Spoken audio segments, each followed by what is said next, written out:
E após aquela tela, Sung acorda assustado no hospital e percebe que estava com seu braço e perna que tinha perdido na dungeon, o fazendo se questionar se tudo não tinha passado de um sonho, já que sua última lembrança era de seu peito ter sido perfurado, mas dois homens entram no quarto e um deles se apresenta como Yo Jung-chul, o administrador da equipe de vigilância da Associação de Caçadores. Sung fica curioso sobre o que eles queriam com ele, mas Jin-chul diz que antes eles precisavam chamar seu médico, já que ele tinha ficado 3 dias em coma, deixando Sung surpreso e o fazendo perceber que tudo tinha sido real. Sung pergunta como Jory e Song estavam e o homem responde que o Sr. Song acabou perdendo um braço, então talvez ele tenha que se aposentar, e enquanto a Jory, ela acabou ficando traumatizada e estava tendo acompanhamento psiquiátrico, então talvez também largue a vida de caçadora. E ao todo sobraram apenas 6 sobreviventes da dungeon dupla que eles descobriram. E esse desfecho tão trágico era muito raro, apesar do trabalho de caçador ser perigoso. E ainda assim tinha algo ainda mais intrigante, já que de alguma forma quando a guilda Tigre Branco chegou no local após serem avisados pelos sobreviventes, eles só o encontraram caído no chão sem nenhum vestígio de templo ou das estátuas descritas. Sung diz que era inacreditável e o homem concorda e diz que se houvesse uma mínima inconsistência entre os relatos ou se os corpos de todas as vítimas não estivessem no local, as suspeitas teriam caído sobre o seu grupo. E a propósito, ele tinha uma especulação de que ele possa ter sofrido um segundo despertar, o que era extremamente raro, já que o poder de um caçador era determinado no momento de seu despertar e nunca mudava, mas em raras ocasiões, um caçador pode passar por um segundo despertar, podendo subir pro rank A ou até mesmo pro S. Sung fica empolgado que isso pode ter acontecido e outro homem pega um medidor de mana e pede que o garoto coloque a mão sobre ele, já que assim poderiam descobrir se seu nível tinha alterado. E antes de continuar, eu peço que você deixe a sua inscrição para ajudar esse semi-iniciante a bater a sua meta tão sonhada de 50 mil inscritos. Então já vai curtindo e comentando bastante, porque assim eu trago o 4º episódio.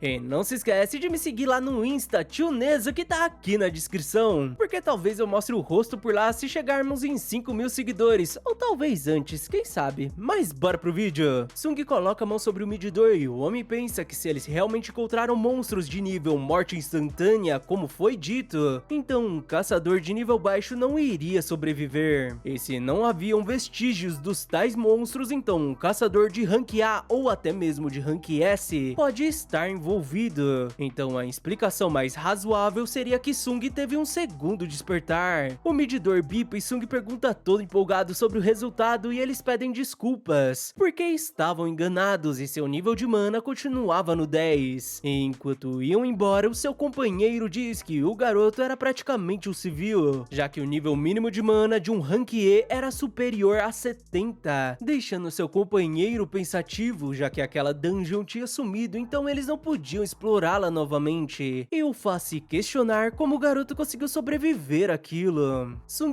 fica decepcionado, mas o que ele realmente queria saber era o motivo deles não terem perguntado sobre essa coisa em sua frente, que dizia que ele tinha uma nova mensagem. Ele se questiona se seria o único que podia ver essa tela que não podia ser tocada, e o faz se lembrar da tela de aviso em seus momentos finais, que perguntava se ele queria se tornar um jogador. Mas sua irmã entra no quarto e ela diz que ele devia tomar mais cuidado, já que sempre aparecia todo acabado, mesmo quando ninguém se machucava, e se algo assim acontecer novamente, ela iria largar a escola para procurar um emprego para que ele possa largar essa vida de caçador. E enquanto ela falava, ele pensa que estava sem acreditar que esteve prestes a abandoná-la. Sung pede desculpas e pergunta se ela também estava vendo aquilo, mas a garota pergunta sobre o que ele estava falando, e ele diz que não era nada, deixando ela bolada. Mas o garoto volta a perguntar se ela sabia como fazia para ler uma mensagem não lida quando aparecia uma notificação no jogo, deixando a sua irmã curiosa. Ela até questiona se já examinaram a sua cabeça, mas o garoto explica que se lembrou que ela jogava bastante antigamente, e ela explica que normalmente era só abrir a caixa de mensagem. E o garoto repete abrir caixa de mensagem, e a tela se altera mostrando 2 notificações, onde a primeira dizia que ele se tornou um jogador e a segunda que a missão diária treinamento de força tinha chego. Gina questiona o motivo de suas dúvidas e ele explica que apenas não tinha o que fazer no hospital, deixando ela mais tranquila. E por isso, ela se despede e encontra sua amiga, enquanto Sung se lembrava que esse negócio de jogador tinha aparecido antes e começa a ler outras notificações que diziam que esse sistema tinha sido projetado para auxiliar no desenvolvimento do jogador e o não cumprimento da determinação do sistema resultava numa penalidade e as recompensas tinham sido entregues. Ele fica confuso, mas mesmo assim ele confirma a missão diária treinamento de força que mandava ele fazer 100 flexões abdominais e agachamentos, além de correr 10 quilômetros. E o não cumprimento da missão diária resultaria em uma penalidade, traduzindo uma missão ou uma penalidade misteriosa, mas voltando, o garoto decide deixar isso de lado, porque é claro que nada iria acontecer, e além disso, ele estava em um hospital sem nenhuma energia e não tinha como cumpri-las. Ele decide dormir um pouco e o timer da missão diminui. Mas vamos até o Sr. Jinchul que explica ao presidente Go que Sung não teve um segundo despertar. O presidente diz que eles tiveram sorte disso não ter se tornado uma Dungeon Brick, mas ainda tinha algo estranho nessa história que deixou muitas perguntas sem respostas, e era completamente diferente do caso anterior. E considerando os mistérios das dungeons, seria melhor tratar como um caso especial e deixar no banco de dados para uma avaliação futura. E na guild, Choi pedia para a senhorita Chai participar da próxima raid de Rank B como instrutora, já que seria o teste de treinamento prático dos novos recrutas. A garota diz que não levava jeito para isso,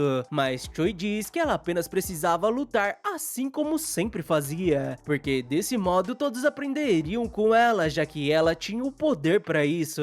E além disso, a guild dos caçadores era uma das 5 maiores do país, apesar de serem pequenos em nível nacional, mas ainda precisavam aumentar a capacidade do combate coletivo, já que o nível individual não podia ser alterado, e precisavam estar prontos quando o momento chegasse. E do lado de fora, um novo portal surge no meio da rua, mas vamos pro hospital, onde aparecia a notificação que a missão não foi cumprida, fazendo Sung acordar com um tremor. Ele fica assustado e cai da cama, e ao abrir os olhos, ele percebe que estava em um deserto, e fica sem entender nada. Ele até pensa que seria um sonho, mas atrás dele aparece uma centopeia gigante, e uma notificação diz que a missão de penalidade e sobrevivência tinha sido iniciada, e ele deveria sobreviver por 4 horas, deixando ele apavorado enquanto o monstro o atacava. E no hospital, as enfermeiras ficam preocupadas com o seu sumiço, sem imaginar que o garoto estava sendo atacado por diversas centopeias. E muito tempo depois, a missão se encerra e Sung retorna pro hospital completamente exausto. Ele até desmaia e as enfermeiras o encontram e ele recebe algumas recompensas pela missão cumprida. E depois de uns dias, Sung diz à sua irmã que estava se recuperando bem e em breve receberia alta. Mas agora ele tinha que ir, e enquanto isso, Jory era convidada para uma raid de Rank D. Mas a garota ainda não estava preparada e acaba descobrindo que Sung tinha acordado, deixando ela feliz, e por isso ela decide visitá-lo. Mas acaba escutando as enfermeiras falando que aquele garoto fazia isso todos os dias, desde que tinha acordado, e ao olhar pro lado de fora, ela nota Sung correndo. O garoto termina de correr e diz que já se passaram 4 dias desde que recuperou a consciência e percebeu algumas coisas. Primeiro, essas telas não eram coisas de sua cabeça, e quando completava a missão diária, ele recebia 3 tipos de recompensa e usa a recuperação total, que acabava com sua exaustão imediatamente, e agora vinham os pontos de atributo, que ele podia colocar em qualquer atributo. Ele coloca tudo em força e reconhece que estava ficando mais forte. E além disso, ele tinha essas telas de habilidade e inventário que fazia parecer que ele estava vivendo em um jogo. E a última recompensa seria uma caixa de loot aleatório. E ao abrir a de hoje, ele recebe uma chave para se teleportar para uma dungeon instanciada em um local pré-determinado. Ele fica curioso sobre o que seria, mas com certeza deveria ser algum evento para o ajudar a ficar mais forte. E na cidade é dito sobre os diversos portais que surgiram enquanto Sung visitava sua mãe. Ele se lembra que há 4 anos atrás ela desmaiou e os médicos disseram que ela tinha obtido uma doença rara que veio junto ao surgimento dos portais e era conhecida como sono eterno ou descanso final. E algumas teorias diziam sabiam que era causada pela exposição contínua à mana, e a única coisa que podiam fazer era colocá-la em um suporte de vida. Ele se lembra de seu primeiro emprego e de quando despertou e pôde se tornar um caçador, e disse à sua irmã que poderia pagar o tratamento da mãe dele. Sua irmã até questionou se seria perigoso, mas ele a acalmou, e dentro das dungeons ele teve muita dificuldade e foi humilhado pelos outros caçadores que o chamavam de fraco que apenas servia para atrasá-los, enquanto ele pedia desculpas por ser inútil. E por isso ele decidiu colocar seus pontos de atributo em força. Ele esmaga uma maçã com facilidade e vai até o local da chave, onde dizia que estava tudo certo com seus equipamentos e se ficasse perigoso ele apenas precisava fugir dali. Sung pega a chave e uma fechadura surge em sua frente. Ao inseri-la, um portal se abre e ele o atravessa, e uma mensagem avisa que ele entrou na dungeon, e o portal se fecha atrás dele, deixando o garoto assustado enquanto percebia uma garota andando ao seu lado. Ela consegue atravessar o portal, fazendo ele perceber que estava em outra dimensão, que não se parecia nada com as outras dungeons, e apostava que deveria ser como os portais vermelhos, apesar de nunca ter estado em um antes. E outra tela volta a surgir dizendo que ele poderia sair após derrotar o chefe, ou se utilizasse uma pedra de teleporte, e como ele não sabia o que era, só restava derrotar o chefe, deixando ele aflito já que não conseguia derrotar nem mesmo monstros de rank E, e agora era obrigado a concluir uma dungeon sozinho. Ele se questiona se seria possível, mas como não tinha saída, ele decide descer as escadas mesmo inseguro. E no subsolo surgem 3 goblins na sua frente, deixando ele preocupado. Os monstros o atacam e ele se lembra da péssima experiência que teve enquanto desviava dos golpes. Mas Sung consegue eliminar o primeiro e logo em seguida derrota o segundo e terceiro, e reconhece que realmente tinha ficado mais forte, mas acaba sendo atacado por um lobo que quebra sua faca, e ele percebe que aquele monstro era mais forte que os goblins, e suas pernas ficam travadas, fazendo ele admitir que estava com medo, assim como naquele dia. O lobo volta a atacá-lo e consegue cortar a bochecha do garoto, deixando Sung aflito, porque não tinha um healer com ele, então se ele se machucasse, seria o seu fim. O lobo uiva e ataca o garoto, que estava apavorado, marcando o final do terceiro episódio. Muito obrigado quem ficou até aqui, e não se esquece daquela mega moral com sua curtida, inscrição e compartilhamento. Valeu e até a próxima!